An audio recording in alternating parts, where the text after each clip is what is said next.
Parmi d'autres choses, il y a encore des produits de terroir, par exemple ceux d'un pêcheur de Loire qui s'est lancé dans la fabrication de terrines avec les poissons qu'il pêche, Sylvie. Et ça, c'est délicieux. À Saint-Dié-sur-Loire, dans le Loir-et-Cher, Jean-Philippe Helm et Emmanuel Sarr.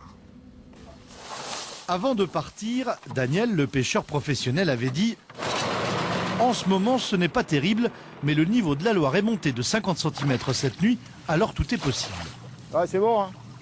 Et dès le premier filet, le ton est donné, la pêche sera bonne. Bah là, il y a du gardon, des brèmes, un petit silure. Ah, là, c'est plus intéressant, c'est un beau petit sombre. Et les trois hommes ne sont pas au bout de leur surprise. Oh putain, il est balèze celui-là. En quelques minutes, Daniel et Robert, les deux pêcheurs, et Julien, le cuisinier, remontent avec difficulté un silure d'1,20 m et une carpe de plus de 10 kg. Julien imagine déjà les terrines qu'il va fabriquer. On est tributaire de la pêche, donc là ça faisait un petit moment qu'on n'avait par exemple pas fait de carpe, et puis là cette année on a refait un petit peu de carpe parce qu'on a eu des belles pêches de silure également. Et ça se voit qu'il est cuisinier lui. Hein. Car en fonction de la saison et des prises, il élabore des recettes de conserve.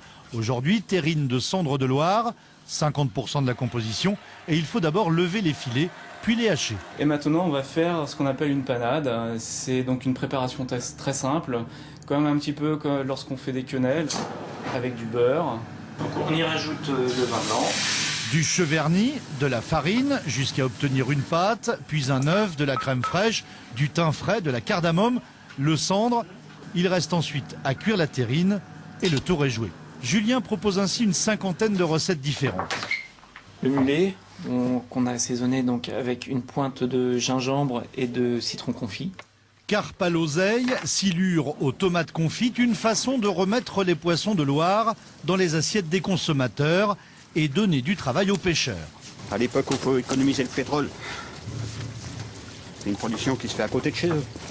Et si Julien est toujours le bienvenu à la pêche, c'est parce qu'avec ses bocaux, il est un peu l'ambassadeur des poissons de Loire.